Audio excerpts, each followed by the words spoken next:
Hi, this is Jason, and this is my daily vlog called Living with CMT. I hope you enjoy. Hello folks, it's 25 to 9 on Tuesday night. Pleased to say my football team won last night. Liverpool, they beat Crystal Palace 2-0 away. It was a bit of a controversial match, but at least we won, so that's 6 points on the board. Today, I did end up going up my sisters. I didn't do much footage up there because I spent most of the time sitting outside on my own because I couldn't handle how many people were in the living room. It was about 9 people and it was a bit much for me. So yeah, I sat outside for quite a bit, just chilled and talked to my brother-in-law, had a good rattle with him. After we'd finished there, we went to Notaroni's, which is an ice cream parlour in Blackpool that's celebrating its 90th anniversary. And the unusual thing about this ice cream parlour is it only serves vanilla ice cream. It doesn't serve any other flavour of ice cream. Everything that they do revolves around vanilla ice cream. So if you have a fudge sundae, you'll have fudge and sauce with the ice cream, but the ice cream will still be vanilla. All the ice creams are vanilla, as you can see from these photos I'm about to show you.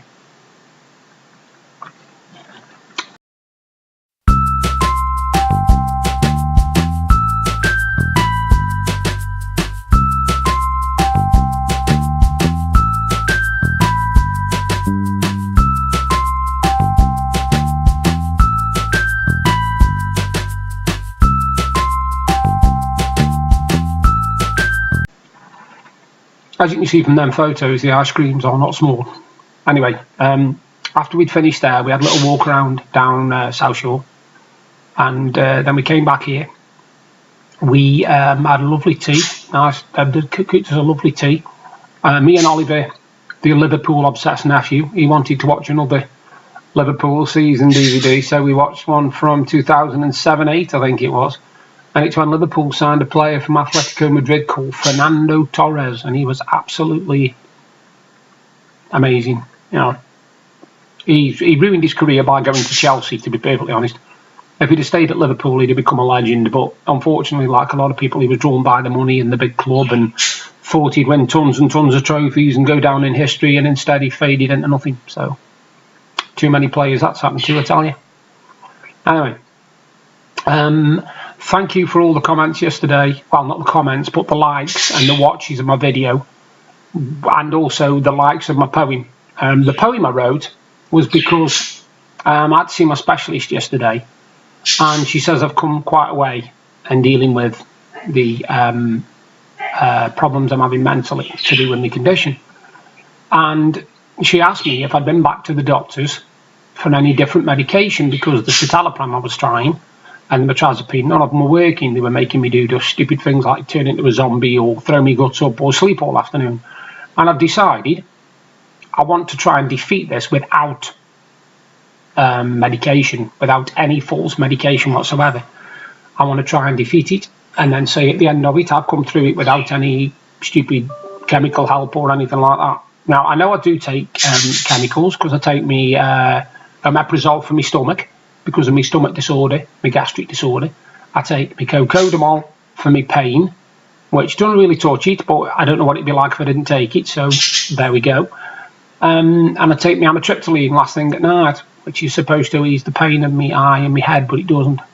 But I'm determined that I'm not going to be like a 30 pill a day man, if I can help it. I'm taking 6 painkillers a day at the moment, which is fair enough, you know, because I'm prescribed 200 for a month, so that's all right. I've still got some left at the end of the month.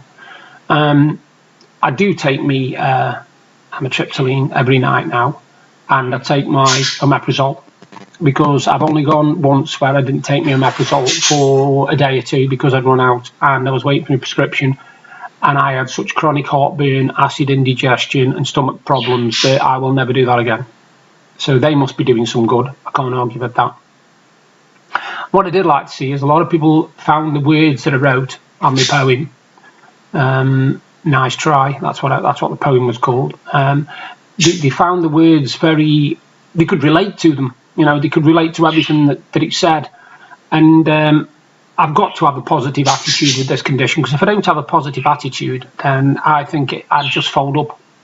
I would literally just fold into a ball and spend each day complaining about me pain and everything. And I think it's important for people with CMT, you know, all over the world. And I know people have got it to certain different degrees. Some have got it a hell of a lot worse than I have, and I mean hell of a lot worse. But it's important to remain positive, because I don't want at the end of my life to think that CMT ruled my life for me for the last 50 years of my life if I live to be 90. You know, I don't want to think, oh God, from the age of 26 onwards, my life was ruled by something I couldn't control. I don't like that idea.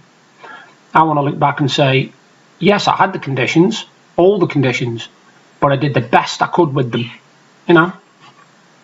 Like I said, you're never going to get videos of me climbing Mount Everest or canoeing down, you know, rapids and all this kind of stuff, or potholing and caving and all this kind of. I don't do all that, you know. I really don't do all that. I'm more a keeping my brain mentally happy, you know.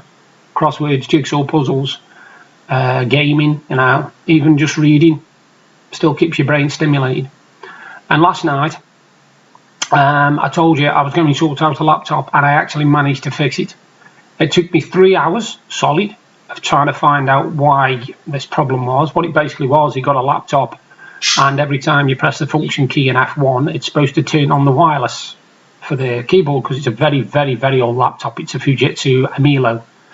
And the problem was the function key had stopped working, and there was no fail-safe built into the computer to allow it to be activated any other way, which I found absolutely bizarre. So once this function key wasn't working, and I couldn't get the function key working, I tried resetting the keyboard, restoring the keyboard, reinserting everything. I tried to go back to factory default. I tried everything. It wouldn't come back. So in the end, I was downloading different programs and different things. And in the end, like I said, after 3.5 hours, I finally got it working. And it's still working today. I've checked it, and he's picked up his keyboard, and he's over the moon with it. He's over the moon that I've got this laptop working, because it's got a lot of important documents and work on it, which he actually goes onto the internet to access and put on there from the keyboard. So he does need internet access from this laptop. Anyway, I've sorted it all for him, and he's over the moon. And that was another thing where, even though it was somewhat simple to some people, to me, that was a massive achievement yesterday. You know, that was the big thing I did yesterday, was sorting out a laptop. I know, I can watch as many Blu-rays and DVDs as I want, but I sorted out another laptop yesterday, and had another one where I've saved people money, you know, because it costs about £40–45 just to call somebody out to have a look at it. And I don't like it when people charge things like that. So if I can fix a computer without having to buy anything or spend any money, obviously, because I'm not going to be out of pocket, then I will do it. And so far, I've attempted to fix 62 computers and fixed 62 computers. So, touch wood, at the moment, I've got a 100% record of fixing laptops and computers and tablets and mobile phones and anything with a computer in. But the only problem with that, sorry, I've just had something that's put bits in my teeth. I do apologise. I mean, I'll tell you what, I'll have a whiskey and coke. How's that? Yeah, the one thing I do get though, unfortunately, is I get people like getting in touch with me and saying, my washing machine stopped working.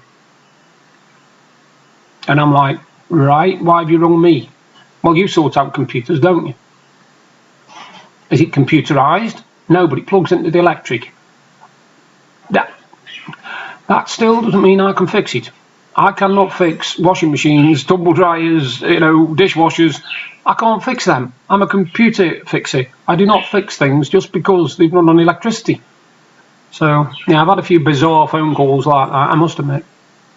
I have sorted out the odd television and Blu-ray player and video recorder and camera, but I can't really do things like washing machines and tumble dryers and stuff like that. I'm not really qualified for anything like that. You know, get yourself a proper electrician in for that, because I can't do them. I ain't got a clue. I wouldn't know one end of a tumble dryer from another. If it's got a circuit board in, usually like a computer or a chip or something, and I can usually mess about with it and get something working. But yeah, like I say, we went down Nottirani's, and them ice creams were absolutely gorgeous. When I came back from there, I wasn't feeling too good. I've been having a lot of problem with my right shoulder. And the only problem is, because my right leg is the one that's always numb all the time, and I use my stick on my right side, you can guess it, I have to use my right arm a lot, and that aggravates my shoulder, which obviously flares up, and then I can't use my arm, which means my left leg, with my right leg can't be used.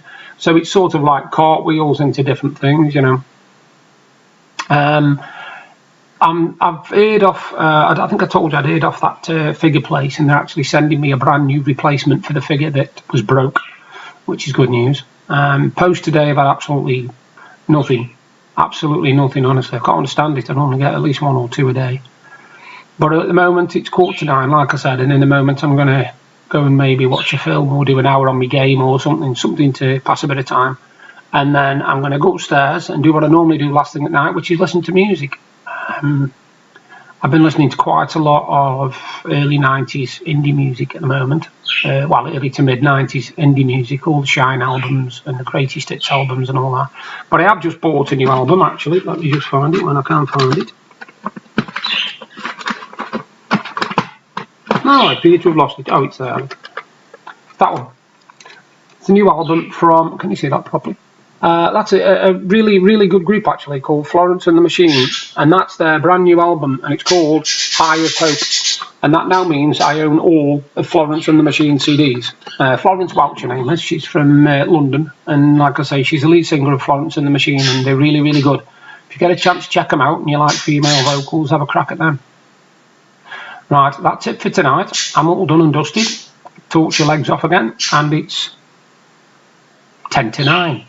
And I've now got 19 subscribers, so thank you. Catch you later. You all take care. If you're enjoying the videos I'm doing and you want to see more, you can subscribe by clicking the link there. And if you want to see my exciting day from yesterday, you can click up there. Thank you again for taking the time to watch my videos. Bye for now.